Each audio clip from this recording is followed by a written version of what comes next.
নমস্কার, আমি সঙ্গমিত্রা। আমার এই সহজ রান্না চ্যানেলে আপনাদের সবাইকে স্বাগত। আজ আমি রান্না করছি রুটি পরোটার জন্য মশলা বেগুন। আপনারা খুব সহজেই বাড়িতে বানিয়ে নিতে পারেন এই রেসিপিটি।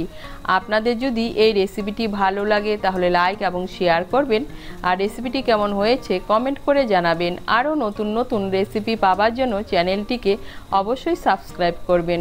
ধন্যবাদ। প্রথমেই বেগুনগুলো ভেজে নেব। তার জন্য কড়াইতে দিয়ে দিয়েছি সর্ষের তেল। তেলটাও গরম হয়ে গিয়েছে। এর মধ্যে আমি বেগুনের টুকরোগুলোকে ভেজে নিচ্ছি। এখানে আমি দুটো বড় সাইজের বেগুন নিয়েছি। বেগুনগুলোর মধ্যে সামান্য একটু নুন, সামান্য একটু হলুদ গুঁড়ো আর সামান্য একটু লঙ্কার গুঁড়ো মেখে 10 মিনিটের জন্য রেখে দিয়েছিলাম। এখন এই তেলের মধ্যে বেগুনগুলোকে লাল করে ভেজে নেব। বেগুনগুলোকে লাল করে ভেজে নিয়েছি। বেগুন ভাজার পর কড়াইতে যে তেল আছে এই তেলেই রান্নাটা করব। এর মধ্যে দিয়ে দিচ্ছি দুটো শুকনো লঙ্কা, হাফ টিস্পুন গোটা জিরে, ফোড়নটা দিয়ে একটু নাড়াচাড়া করে নিয়ে এর মধ্যে দিয়ে দিচ্ছি একটা মাঝারি সাইজের পেঁয়াজ কুচি আর 4টে কাঁচা লঙ্কা। পেঁয়াজ কুচি আর কাঁচা লঙ্কাগুলোকে মিশিয়ে নেব। মিশিয়ে নিয়ে লাল করে ভেজে নেব।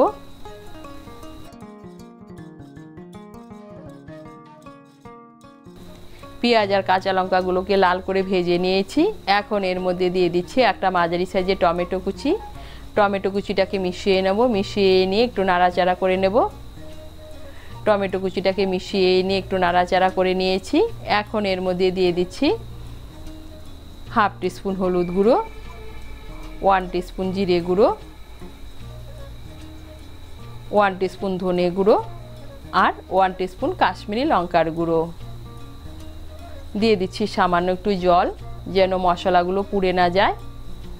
মিশিয়ে নেব। মিশিয়ে নিয়েছি। দিয়ে দিচ্ছি স্বাদ মতো নুন। নুনটাকে মিশিয়ে নেব। মিশিয়ে নিয়ে মশলাটাকে ভালো করে কষিয়ে নেব। মশলাটাকে ভালো করে কষিয়ে নিয়েছি। এখন এর মধ্যে দিয়ে দিচ্ছি টক দই আর বেসন। এখানে আমি 1 টেবিল স্পুন টক দইয়ের সঙ্গে 1 টিস্পুন বেসন নিচ্ছি। টক দইয়ের সঙ্গে বেসনটা মিশিয়ে নিয়ে টক দইটাকে ভালো করে ফেটিয়ে নেব। এই দেখুন বেসনটাকে মিশিয়ে নিয়ে টক দইটাকে ভালো করে ফেটিয়ে নিয়েছি। এখন এর মধ্যে দিয়ে দিচ্ছি টক দই। টক দইটাকে মিশিয়ে নেব। মিশিয়ে নিয়ে আঁচটাকে মিডিয়াম করে মশলাটাকে আবার কষিয়ে নেব। আঁচটাকে মিডিয়াম করে মশলাটাকে আবার কষিয়ে নিয়েছি। এখন এর মধ্যে দিয়ে দিচ্ছি জল। এর মধ্যে দিয়ে দিচ্ছি 1 কাপ গরম জল। জলটাকে মিশিয়ে নেব। মিশিয়ে নিয়ে ঝোলটাকে ফুটিয়ে নেব।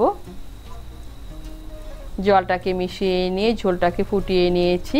এখন এর মধ্যে দিয়ে দিচ্ছি ভেজে রাখা বেগুন।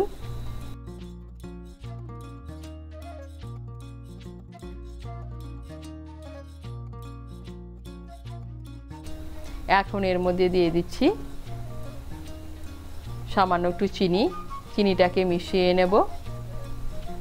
মিশিয়ে নিয়ে আঁচটাকে মিডিয়াম করে 2 মিনিটের জন্য ঢেকে দেব।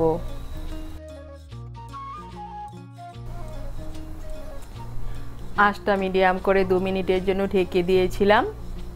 এই দেখুন বেগুনগুলো নরম হয়ে গিয়েছে আর বেগুনের মধ্যে মশলাও ঢুকে গিয়েছে। এখন এর মধ্যে দিয়ে দিচ্ছি অল্প ধনেপাতা কুচি। ধনেপাতা কুচিগুলোকে হালকা করে মিশিয়ে নেব। মিশিয়ে নিলেই তৈরি মশলা বেগুন। আপনারা খুব সহজেই বাড়িতে বানিয়ে নিতে পারেন রুটি পরোটার জন্য এই মশলা বেগুন। খেতে কিন্তু অসাধারণ লাগে। তৈরি হয়ে গেল রুটি পরোটার জন্য মশলা বেগুন। এখন আমি গ্যাসটা বন্ধ করে 2 মিনিটের জন্য ঢেকে রেখে দেব। 2 মিনিট পর ঢাকনা খুলে পরিবেশন করব।